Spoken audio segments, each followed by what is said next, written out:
If you're ambitious, high-performing, and still find yourself feeling anxious, drained, or stuck in some areas of your life, this might be why. Most stress isn't just about what's happening. It's about how you're thinking about what's happening. And there are 7 mindset traps I see smart people fall into again and again without even realizing it. And these are secretly creating most of your stress, overthinking, and emotional exhaustion. This video will show you what they are and how to break free from them. And stick around until the end because trap number 7, it's the one most of my clients struggle with. Before we dive in, remember this quote: "We suffer more in imagination than in reality," Seneca, which means you have more power over how you feel than you think. Trap number 1, the perfectionist. This is one a lot of people secretly wear as a badge of honor. They say things like, "I just have really high standards," or "I'm such a perfectionist," like it's proof that they care deeply. But perfectionism is not a performance enhancer. It's a joy and productivity killer. Flawless execution doesn't exist. There's only good enough execution followed by learning and then improving. I see too many smart people stuck at the same level for too long because they're hiding behind perfectionism. They take forever to launch or show their work or go after something new because they're afraid of not being good enough. And that fear kills creativity. It drains energy and it keeps you in your comfort zone. The key to growth isn't being perfect, it's being brave enough to take messy action. Because progress, confidence, and clarity come from doing things imperfectly but courageously. For me, perfectionism didn't show up as needing my work to be perfect. It showed up as needing myself to be more prepared and more knowledgeable, especially before starting things like this YouTube channel.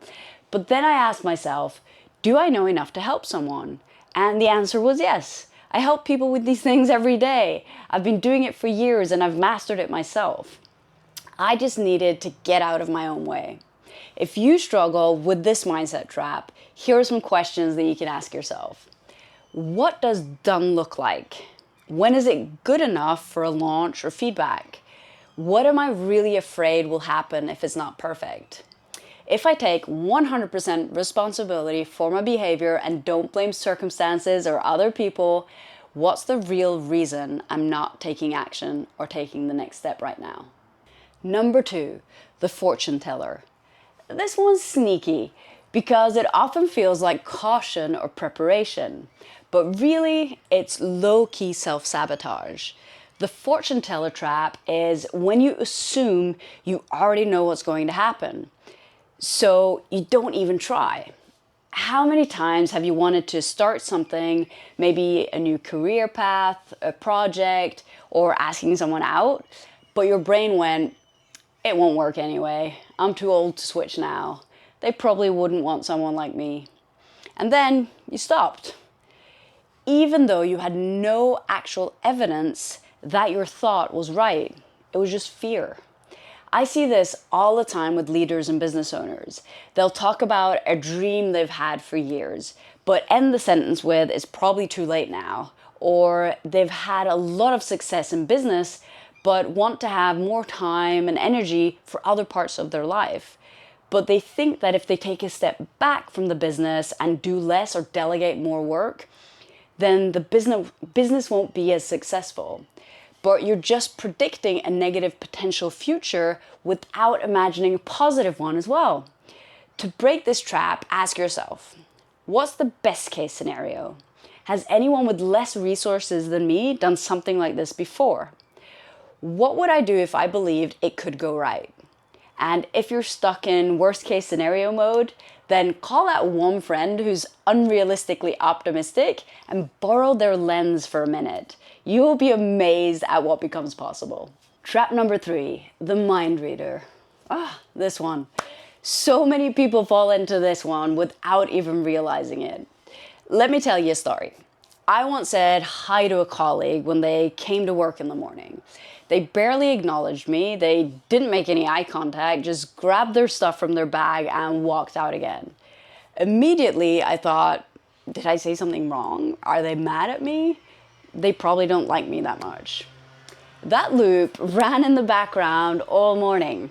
Eventually, I worked up the courage to ask them about it, and they said, "Oh no, I was just totally in my head this morning. There's some stuff going on at home." So I had basically spent hours worrying about a problem that didn't even exist because I was trying to imagine what they were thinking. Now that's the mind reader trap. You assume you know what people are thinking based on a look they had, a tone in their voice, or something they did or didn't say and do. But the truth is, you have no idea what people are thinking unless you ask them. And I've seen people let these assumptions go on for weeks, months, even years. When you're stuck in the mind reader trap, it can create distance, conflict, and anxiety, all based on a story you've imagined that might not even be real. If you find yourself constantly assuming the worst about what people are thinking or why they are saying or doing the things they say and do, you'll save yourself so much wasted time and energy if you just pause, ask them, and don't assume you know what's going on in someone else's mind. Trap number 4, the catastrophizer. If you often spiral into worst case scenarios, you might be in this one.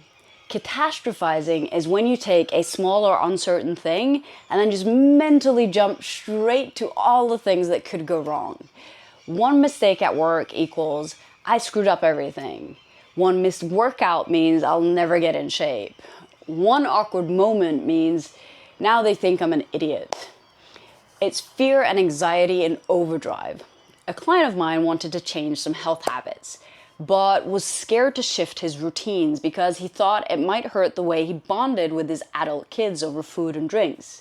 He wasn't just imagining discomfort, he was imagining emotional disconnection and failure in some of his most important relationships if he made some diet changes to get healthier. And it was only when we talked through this that he realized that he had this fear and that it was holding him back from making the changes he wanted to. He realized it had stopped him from even trying. He was spiraling into decreased health based on imagined loss. Here's the problem with catastrophizing. It trains your brain to expect the worst. Over time, it can create chronic anxiety, low resilience, and avoidance. Now, here's how you challenge it. Ask yourself these questions. What are the actual facts of the situation? What evidence do I have for this belief, and what evidence counters this belief? What other outcomes are possible here? What's the best case scenario? And the big one, what's the cost of not trying? Because the fear of failure often masks the pain of staying stuck.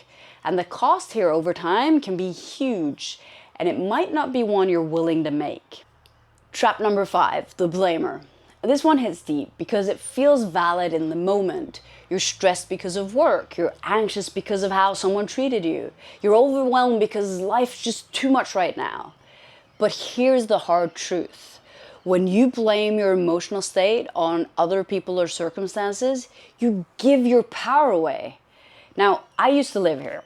When I struggled with depression and anxiety attacks, I believed life had to change before I could feel better. But that belief kept me stuck for years. Real change happened when I started to take radical responsibility.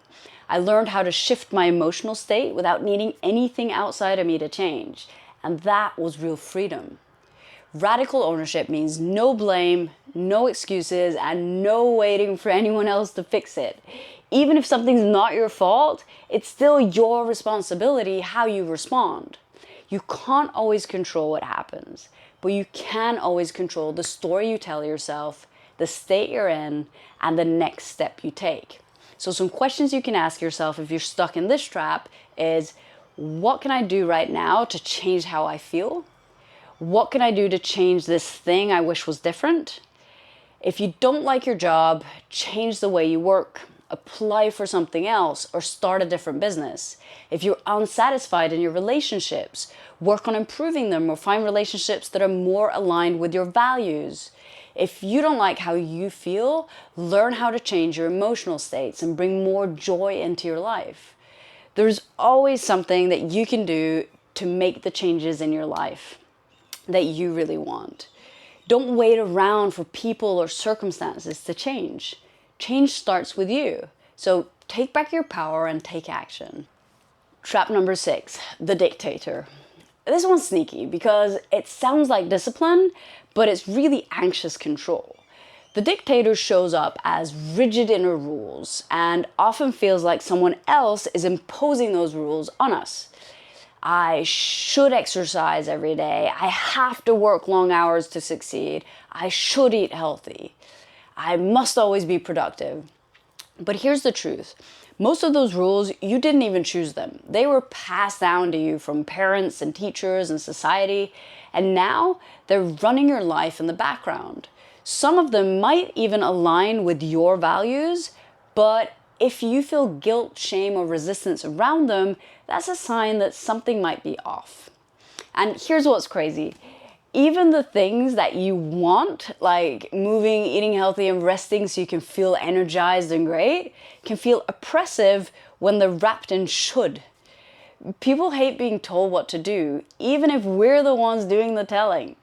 But when you shift from I should to I want to because it gives me energy, clarity, peace, and so on, the resistance starts to fade. So ask yourself, what are the invisible rules that are running my life right now? Who taught me these rules? Are they helping me or keeping me stuck? Do I still choose them? And what am I telling myself that I should do, but that I actually want to do because I want the outcome I would get from doing it? Don't allow invisible rules to run your life. You're too smart for that. Trap number 7, the self-abandoner. This one hits home for a lot of people, especially high performers. There are 2 versions here that are very common. So we have the pleaser, who avoids conflict or guilt by always putting others first. And the performer, who's chasing external validation or accomplishments to feel like they're good enough. For me, this showed up in relationships. I'd give and give, trying to earn love, trying to be good enough. But over time, I felt unseen, unappreciated, and honestly, lost. After one of those relationships ended, I finally realized I had never really asked what I wanted. Not really in the way where I thought deeply about it. What kind of relationship would actually make me happy? I was just reacting to other people's needs. And I see this in business too. People saying yes to everything, overworking, burning out, because they don't want to let other people down, or they want to be seen as capable, successful, and good at what they do. But they've completely lost touch with what they actually want. So ask yourself, what kind of life do I want? What kind of relationships feel good to me? What have I been saying yes to out of fear or guilt? The moment you stop abandoning yourself, that's when everything shifts. Your energy comes back, your confidence grows, and you start living more in alignment with who you are and what you want. All right, take a break. I know that was a lot. Which of these mindset traps did you see yourself in? So drop it in the comments. I'd love to hear what resonated the most. And if you notice more than one, that's okay. Most people do. The goal isn't to be perfect. It's to become more aware. So awareness gives you choice. And choice, that's where your power is. And remember, your mind is powerful, but you're even more powerful when you learn to work with it and not against it.